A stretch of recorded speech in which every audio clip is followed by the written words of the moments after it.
The Shark Deck.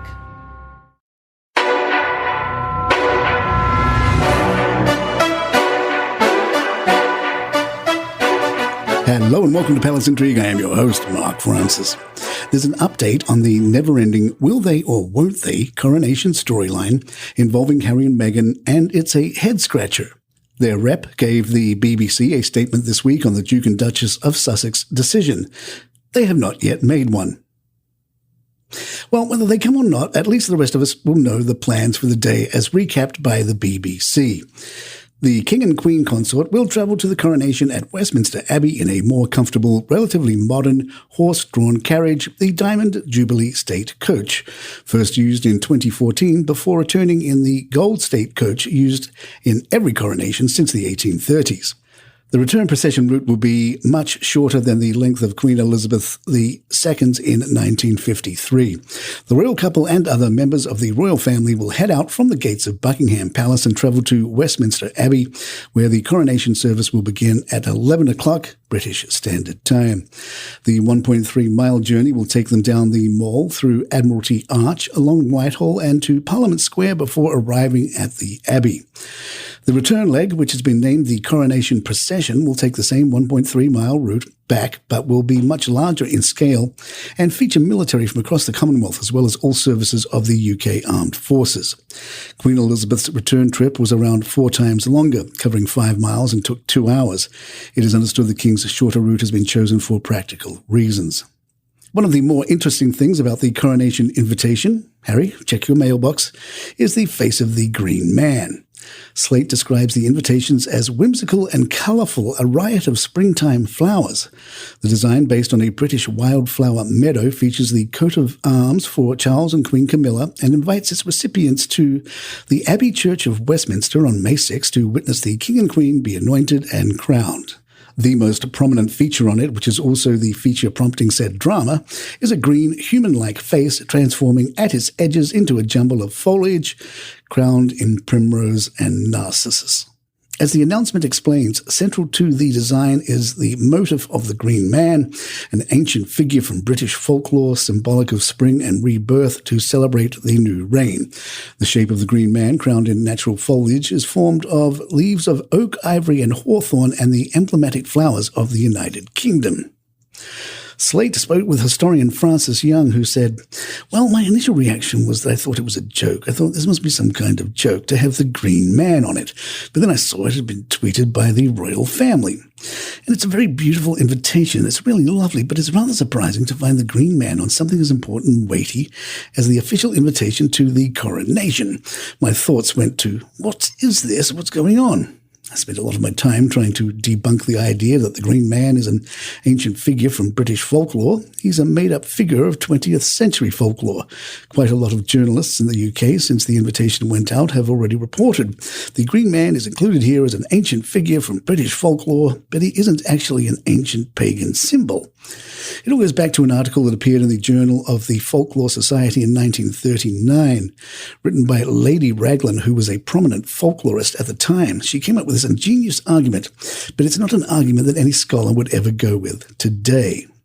Churches, cathedrals, and abbeys have these figures that pop up from time to time. It's a humanoid face with either leaves coming out of its mouth or face, or biting down on leaves, or being consumed by leaves. They are normally described by art historians as foliate heads, as they are essentially a decorative trope. The likeliest explanation for them is that they are simply a visual joke, a bit like medieval stonemasons depicting people taking their trousers down. I don't think that it's anything more than that. Early indications are that people are quite polarized on it. Quite a lot of people like it because they see the Green Man as quite a positive figure who represents a kind of cheeky thumbing your nose at traditional Christianity. The idea that the Green Man is this figure you find in churches hidden in plain sight that represents an older pagan cult. Other people have been scathing about it, either because they think that the Green Man isn't serious because he's made up, or because they actually think that it's wrong for the king to include a pagan figure. These are a few people who would say that this is a terrible pagan idol that should be torn down. That's why I was so surprised to see the invitation. It's loaded with these cultural connotations. Nobody would just say, oh, that's pretty, so it seems quite a potentially controversial image to use. There's no real story behind the Green Man. He's a figure without a myth. I think if most people were presented with a Green Man figure, they would see it as something that's nice to put in the garden. A bit like a garden gnome, but maybe not quite as silly. It's just a light-hearted thing you might put up as a symbol that you're connected to nature. Palace Intrigue will be right back. Hey, have you noticed your grocery bill creeping up lately? Are you finding your dollar just isn't going as far as it used to? Well, I have a solution, and it means 50% off with America's #1 meal kit, HelloFresh. HelloFresh takes the hassle out of mealtime this spring by delivering pre-portioned ingredients and easy-to-prepare recipes right to your door. Skip the checkout lines, save some bucks, and get outside in the warmer weather because HelloFresh has dinner covered. Spend less time in the kitchen with quick and easy meals like HelloFresh's fast and fresh pineapple chicken tacos or falafel power bowls, ready in 15 minutes or less. Looking for more ways to save? HelloFresh is cheaper than grocery shopping and 25% cheaper than takeout. That's a lot of math. But trust me, these savings add up because here's the great part. Go to HelloFresh.com/Palace50 and use the code Palace50 for 50% off.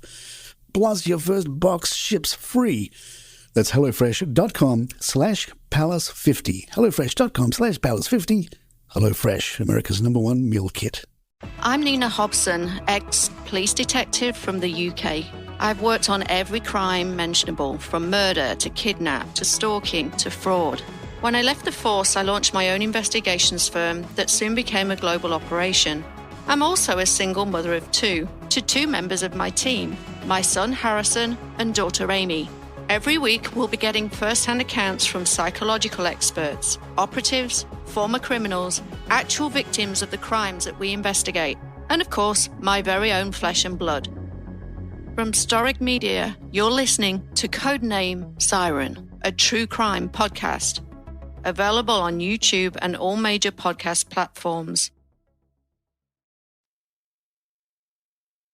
Martha left us a review, my go-to. This is my daily go-to for the most important news related to the royal family.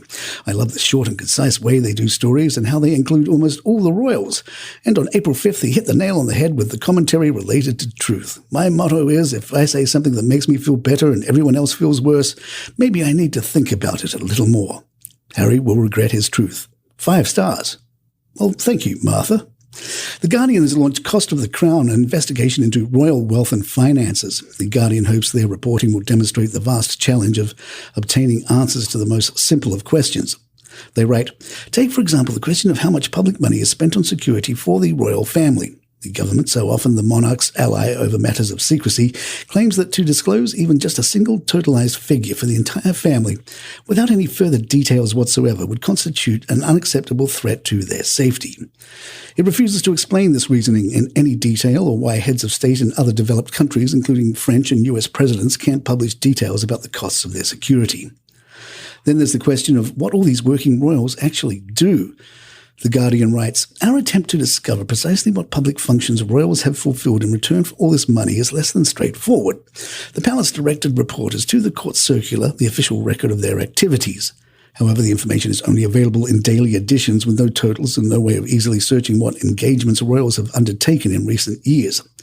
To work this out, we had to first drive to the village of Datchet in Berkshire and the home of Tim O'Donovan, an amiable retired insurance broker who has spent the past 44 years compiling his own paper records of these engagements, archives that he generously agreed to share. We commissioned a team of software engineers to build a machine learning program to read as many of the circulars as has been digitized and ask it to analyze them in an effort to find answers. In the coming weeks, the Cost of the Crown series will ask challenging questions of the new king, questions about the personal enrichment of his family and the extent to which they have profited from their public roles, questions about the dubious origins of some of their wealth, and questions about whether the public is getting value for money for the record sums it gives over each year to fund the Windsors and their lavish lifestyle. And there you have it. If you'd like to email us, our address is thepalaceintrigue@gmail.com. Please follow us on Spotify, iTunes, Google Podcasts, YouTube Music, wherever you get your favorite podcasts. I'm Mark Francis. My thanks to John McDermott. This is Palace Intrigue. Good times. I'm Melissa McKay, star of the new podcast, The Royals of Malibu. I play Ella, a sex worker just trying to survive when I get swept away to the wealth and the drama of Malibu. You know, you can like something without touching it. You've made the biggest mistake of your life, Ella Sinclair. You are a total psycho! Will Ella find a happily ever after ending? Or will these rich kids destroy her? Fall in love with the Royals of Malibu on Apple Podcasts, Spotify, and wherever you listen to podcasts.